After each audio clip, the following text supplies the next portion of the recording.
I am doctor भावना कटारिया। तो आज फिर से मैं कैश फ्लो स्टेटमेंट चैप्टर को के क्वेश्चन उठा रही हूँ, जिसके अंदर मैं जो टॉपिक कवर करने वाली हूँ that is a cash flow from investing activity.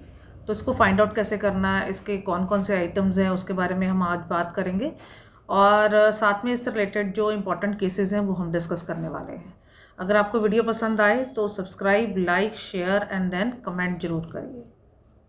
Yes बच्चे, ये आपको मैं अभी सबसे पहले, अगर आप देख रहे हैं how we can find out the cash flow from investing activity, तो इसका कुछ फॉर्मेट है, इसके कुछ आइटम्स है, ये मैंने पहले भी आपके साथ डिस्कस किया है। मेन जो यहाँ समझने वाली बात ये है कि यहाँ पे डिस्कशन क्या होती है, that is regarding the fix asset, that mean जिसको हम बोलते हैं नॉन करंट असेट्स।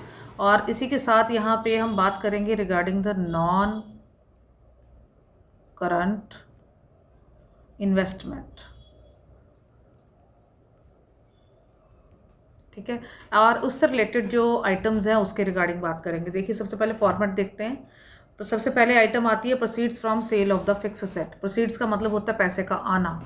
पैसे का आना कैसे आ रहा है, जब हम असेट्स को बेच रहे हैं। तो दैट मीन्स यहाँ पे inflow and outflow of the fix asset and non current investment, that mean long period के लिए जो होती है, उसके रिगार्डिंग हम आइटम जो है वो ऐड और लेस करते हैं। आगे नेक्स्ट आता है proceeds from sale of the investment, but इसमें क्या कंसीडर नहीं करना, that is the current investment, because current investment is a part of the cash and cash equivalent, उसके लिए सेपरेट ट्रीटमेंट दिया जाता है।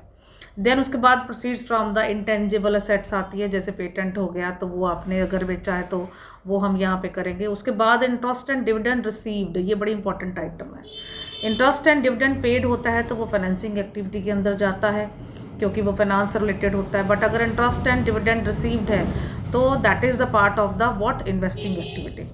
और इन रेंट रिसीव हो रहा है, इसी के साथ अगर आप पेमेंट कर रही है, सारी पेमेंट आ रही है, this is regarding the fix asset, then investment है। But other than the marketable security, कोई परचेज करा है आपने इंटेंजिबल असेट्स लाइक गुडविल वगैरह है, या कोई एक्स्ट्रॉर्डनरी आइटम, बट वो इन्वेस्टिंग एक्टिविटी से ही रिलेटेड होनी चाहिए। ये वैसे बहुत कम आता है, पर फिर भी नॉलेज के लिए आपको पता होना चाहिए कि claim, insurance claim on the machinery against the fire, कि आपकी कोई फिक्स सेट है, वहाँ पे उसको आग लग गई है तो उससे आपको इंश्योरेंस क्लेम मिल रहा है, तो ये आपकी एक्स्ट्राऑर्डिनरी आइटम में चला जाएगा। मे बी द लॉस और मे बी द गेन। अगर पैसा मिलता है तो आप इसको इधर ले आओगे, ठीक है। अगर पैसा जा रहा है आपका तो आप आउटफ्लो की तरह शो कर दोगे। तो इसका एड लेस करने के बाद हमारे पास जो आंसर आएगा that is the answer of the, अगर पॉजिटिव में आंसर आता है तो वो आपका क्या बन जाता है, cash flow from investing activity. But अगर नेगेटिव में आंसर आता है तो क्या बन जाता है, cash used in investing activity. तो ये इसका फॉर्मेट है। अब कुछ स्पेशल चीज़ें हैं, ये आप देख रहे होंगे स्लाइड के अंदर, यहाँ पे हम डिस्कस करेंगे रिगार्डिंग दोज मैटर्स, क्योंकि बहुत इंपॉर्टेंट है सीबीएसई पॉइंट ऑफ व्यू से। एक क्वेश्चन जो आपका लास्ट पेपर का, जो 80 मार्क्स के पेपर में जो लास्ट क्वेश्चन होता है 6 नंबर में, 6 मार्क्स में, तो उसमें समटाइम ये अकेला समटाइम यही पूछा जाता है। तो इसीलिए इसको ध्यान से समझिए, ये है भी इम्पॉर्टेंट। देखिए, आपके सामने फिक्स सेट्स मैं दिखा रही हूँ, ये आपको 11th की याद दिलाएगा। फिक्स सेट जो है वो हमेशा उसका डेबिट बैलेंस होता है। तो डेबिट बैलेंस है तो ये स्टार्ट होगा कहाँ से, टू बैलेंस ब्रॉट डाउन, ये आपकी पहली अमाउंट आ जाएगी। देन अगर balance brought down debit side से स्टार्ट होता है तो carried down at the end होगा। ये आपको दोनों बैलेंसेस क्वेश्चन में गिवन होंगे। उसके साथ आपको बताया होगा कि ये इसकी एक पार्ट ऑफ द मशीनरी है वो बिक गई है, और उसके ऊपर डेप्रिसिएशन इतना चल रहा है, और प्रॉफिट और लॉस आप साथ में कैलकुलेट करेंगे। ये आपके सामने ही देख रहे हैं आप, बाय बैंक अगर आपका सेल प्राइस आता है फॉर द फिक्स असेट, क्योंकि आपकी एंट्री इसमें क्या बनेगी, अगर मैं बैंक वाली एंट्री बनाऊँ, bank account debited to fix asset, क्योंकि आपने फिक्स असेट बेची है तो ये एंट्री जाएगी और ये अमाउंट आपकी यहाँ आ जाएगी। उसके बाद उस जो बेची है आपने फिक्स सेट, उसके ऊपर डेप्रिसिएशन जो होगी वो बाय अकम्युलेटेड डेप्रिसिएशन की तरह हम एंटर कर देंगे यहाँ पे। और उसके बाद जितना भी प्रॉफिट और लॉस होगा, तो दैट मीन्स अगर लॉस आता है, I am talking about the loss, तो वो आ जाएगा by the statement of P&L, तो वो आपकी यहाँ एंट्री हो जाएगी, ठीक है। तो अगर आप देख रहे हैं तो मैंने क्रेडिट साइड की सारी आइटम्स का एक्सप्लेनेशन आपको दे दिया, राइट। अब हम डेबिट तरफ बढ़ रहे हैं। अगर लॉस है तो वो आ जाएगा by statement of P&L, but अगर प्रॉफिट हुआ तो वो चला जाएगा, दैट मीन्स गेन हो गया तो वो चला जाएगा टू स्टेटमेंट ऑफ P&L। इनमें से कोई एक आइटम आपको मिलेगी, या तो प्रॉफिट या फिर लॉस। अगर तो ये अकाउंट टैली कर गया तो ओके है, बट अगर अकाउंट नहीं टैली करता है और मोस्टली डेबिट साइड में आता है तो ये आपका टू बैंक कहलाएगा। This is your balancing figure, ये याद रखिए, this is your balancing figure. But sometime ये गिवन होती है, इट मीन्स क्रेडिट साइड की कोई चीज़ वो मिस कर देगा, तो इस तरह से है, आपको ये फाइंड आउट करना होगा। तो अगर टू बैंक आता है यहाँ पे तो ये क्या हो जाता है, purchase on the fix asset. तो अब इस पूरे अकाउंट का आफ्टर इफेक्ट आपकी कैश फ्लो स्टेटमेंट के ऊपर क्या होगा वो भी बताती हूँ मैं। बट इससे पहले मैं कवर करूँगी आपका ये अकम्युलेटेड डेप्रिसिएशन, क्योंकि ये भी साथ साथ में ही इसके चलता है। ये देखिए, अब इसके अंदर अगर आप देख रहे हैं तो यहाँ पे accumulated depreciation it's a kind of liability. तो लायबिलिटी है तो बाय बैलेंस ब्रॉट डाउन से स्टार्ट होगा ऑन द क्रेडिट साइड, और अगर ये बाय बैलेंस ब्रॉट डाउन से स्टार्ट हुआ है तो ये एंड होगा टू बैलेंस कैरेड डाउन, ये आपका डेबिट साइड तरफ आ जाएगा। और ये जो यहाँ पे आपने अकम्युलेटेड डेप्रिसिएशन लिखी है तो लेजर पोस्ट के अकॉर्डिंगली ये आपकी टू फिक्स असेट के साथ चली जाएगी, that means depreciation on fix asset sold. उसके बाद अगर ये गिवन है तो आपका बैलेंसिंग फिगर इस अकाउंट को टैली करना होगा हमें। तो अकाउंट को जब टैली करेंगे तो आपकी बैलेंसिंग फिगर ये अपेयर हो जाएगी। ये ज़रूरी नहीं है कि यही आ जाए, तो यहाँ 4 चीज़ों के अंदर कोई ना एक चीज़ मिस कर देगा, तो वो आपको फाइंड आउट करनी होगी।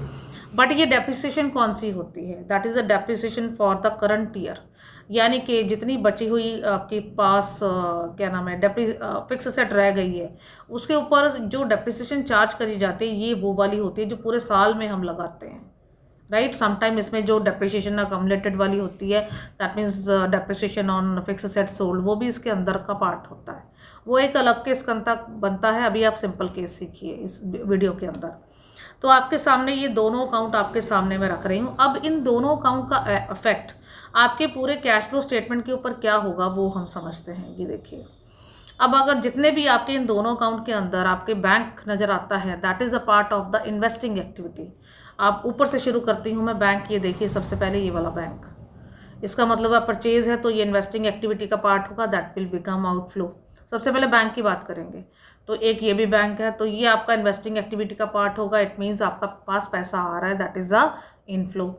और उसके बाद अगर आप देखेंगे और कोई बैंक इन दोनों लेजर अकाउंट के अंदर नहीं आ रहा नज़र, तो ये 2 चीज़ें आपकी सिर्फ इन्वेस्टिंग एक्टिविटी का पार्ट बनेंगी। अब जितना भी आपका यहाँ पे इन 2 लेजर अकाउंट के अंदर स्टेटमेंट ऑफ P&L नज़र आता है वो हमेशा ऑपरेटिंग एक्टिविटी का पार्ट बनता है। तो दैट मीन ये एक तो स्टेटमेंट ऑफ P&L, ये तो ये नज़र आ रहा है, तो यहाँ पे जो अमाउंट होगी वो आपकी किसका पार्ट होगी, दैट इज़ ऑपरेटिंग एक्टिविटी में जाके जहाँ पे आप ऐड करते हैं non cash and non operating item के अंदर loss on sale of fix asset. याद आ गया होगा आपको, क्योंकि पिछली वीडियो के अंदर मैंने इसको बताया था आपको, loss on sale of fix asset, ये वो चीज़ होगी। अब दूसरा आपका ये रही,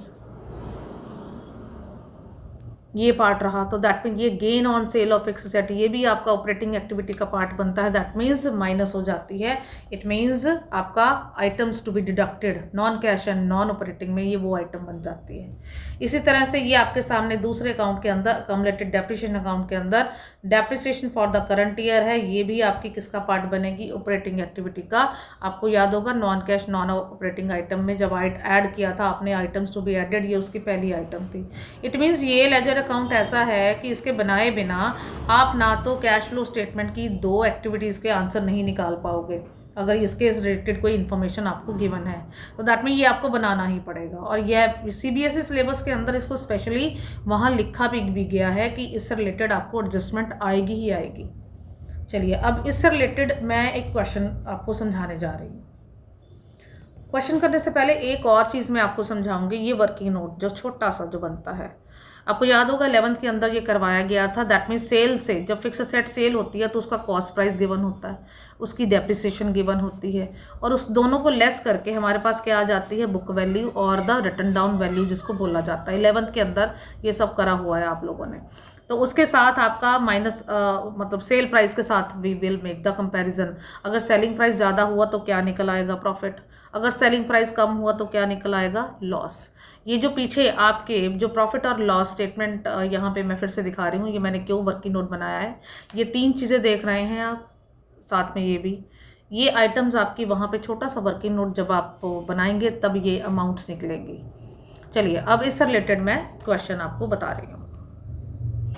अब सबसे पहले आप देख रहे हैं ये क्वेश्चन है आपका, दिस इज़ द क्वेश्चन।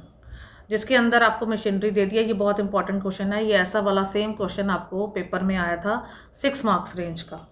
तो इसीलिए अब धीरे धीरे करके हम सबसे पहले तो वर्किंग नोट कंप्लीट करेंगे, देन उसको cash flow from investing activity जो है वो फाइंड आउट करने की कोशिश करेंगे, जो भी मैंने इस वीडियो के अंदर आपको समझाया। तो चलिए चलते हैं। ये आपके सामने सबसे पहले वर्किंग नोट तैयार हो रहा है मशीनरी का, और साथ में accumulated depreciation side by side चलेगी। चलिए एक एक करके मैं आपको बता रही हूँ कि आइटम्स कैसे जा रही हैं। ये 4 लाख आपकी जो अमाउंट है ये चलेगी टू बैलेंस ब्रॉट डाउन, ये पहली एंट्री बढ़ गई है।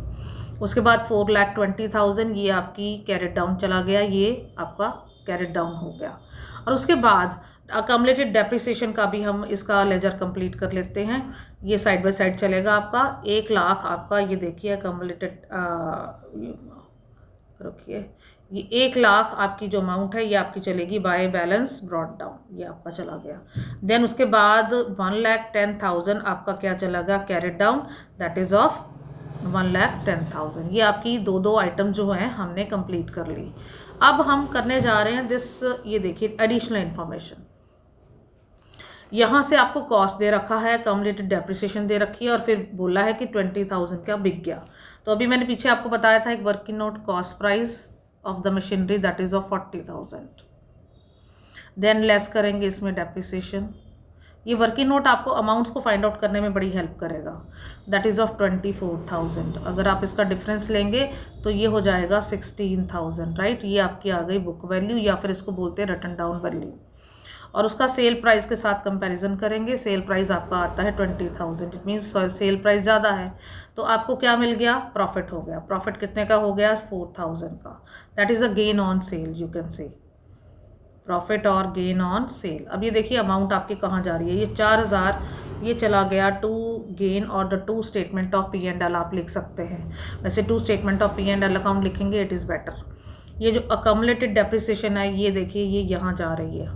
उसके बाद जो आपका क्या नाम है सेल प्राइस है ये आपका चला गया यहाँ पे, ये देखिए बाय बैंक। तो इस तरह से आपने इसको एंटर करना है। ये आपकी जो छोटा सा वर्किंग नोट बड़ा बहुत अच्छा है आपको इस बात को समझने के लिए कौन सी आइटम कहाँ आपकी जा रही है। तो चलिए अब इसको मैं डिलीट कर रही हूँ। ये अब देखते हैं, हमने ये भी फाइंड आउट कर लिया, हमने ये भी फाइंड आउट कर लिया, ये भी 4,000 का भी अमाउंट आ गया, ये भी आ गया। अब और कोई चीज़ इससे रिलेटेड कोई गिवन नहीं है, तो अब इस लेजर को मुझे करना है बंद।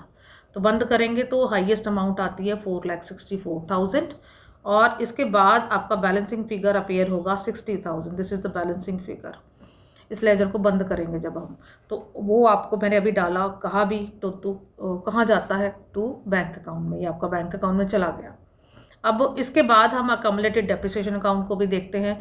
हमने पहले इसका ब्रॉट डाउन ले लिया था, कैरेट डाउन भी नोट कर लिया था। अब आपको याद होगा मैंने आपको बोला था brought down carried down already हो चुका है। ये 24,000 की जो अकम्युलेटेड डेप्रिसिएशन अकाउंट की अमाउंट है वो आपकी टू मशीनरी के अंदर चली जाएगी। उसके बाद और कोई डाटा गिवन नहीं है, तो फिर हमें इस लेजर को करना होगा बंद। तो अब आपके सामने by statement of P&L account 34,000 ये आपकी अमाउंट अपेयर हो रही है, that is the balancing figure. By statement of P&L account you must write down, और ब्रैकेट में आप लिखिए डेप्रिसिएशन। तो ये आपका 1,34,000 का टोटल आपका आ जाता है। ये दोनों वर्किंग नोट आपके बन चुके हैं। अब यहाँ से हम चीज़ें उठा के इन्वेस्टिंग एक्टिविटी के अंदर डालेंगे।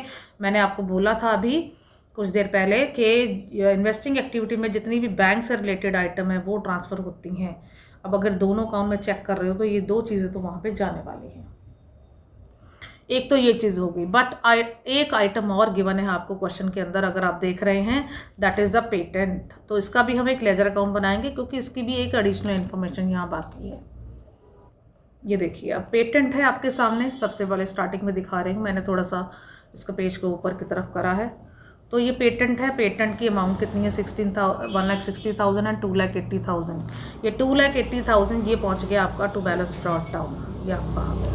और 1,60,000 आपका पहुंच गया है बाय बैलेंस कैरेट डाउन। ये ओपनिंग और क्लोजिंग बैलेंसेस थे आपके। देन आफ्टर दैट आपका डेप्रिसिएशन रिटर्न ऑफ 40,000 है, ये आपका पहुंच गया अमोर्टाइजेशन में by statement of P&L account 40,000 ये आ गया। उसके बाद इसको बेचा गया है प्रॉफिट पे, ये प्रॉफिट आपका चला गया, ये देखिए टू स्टेटमेंट ऑफ P&L या gain on sale of fix asset आप लिख सकते हैं। इसके बाद ये आप देख रहे हैं 5 अकाउंट आपको अमाउंट नज़र आ रही हैं यहाँ पे। हमने कितनी एंटर कर ली, 1 2 देन उसके बाद 3 एंड देन 4, ये आपकी एंटर हो चुकी हैं। देन उसके बाद अब इस लेजर को करना है हमें बंद, तो 3 लाख आपका टोटल आता है और बैलेंसिंग फिगर ये आपके बाय बैंक की तरह अपीयर हो जाती है। अब एक और बैंक आ गया यहाँ पे, तो दैट मीन ये 3 आइटम, कौन कौन सी 3 आइटम आपकी इन्वेस्टिंग एक्टिविटी को इफेक्ट करेंगी, एक ये सेल ऑफ मशीनरी, एक ये परचेज ऑफ दिस मशीनरी, और ये by bank that means the sale of patent. 2 आपके इनफ्लो हो रहे हैं, ये आपका इनफ्लो है, ये आपका इनफ्लो है, और ये आपका हो रहा है आउटफ्लो। अब हम इसको ऑपरेटिंग क्या नाम है इन्वेस्टिंग एक्टिविटी के अंदर डालने जा रहे हैं। ये देखिए आपकी इन्वेस्टिंग एक्टिविटी में 3 आइटम पहुंच गई हैं, ये आप देख रहे हैं। और ये आप इसको नोटिस करिए 60,000 जो है वो ब्रैकेट में जा रहा है। ब्रैकेट में जाने का मतलब है ये नेगेटिव है, आउटफ्लो है। तो अब आपके सामने आंसर अपेयर हो गया, cash flow from investing activity that is 60,000। It is very easy but if you will understand it. और इसको थोड़ा सा अपने दिमाग में डालिए, और 11th का ही आगे इसको हम लेके आ रहे हैं, ऐसी कोई प्रॉब्लम नहीं है। इससे अलावा और अच्छी वीडियोस के लिए मुझे लाइक, सब्सक्राइब और कमेंट ज़रूर करिए। Thank you.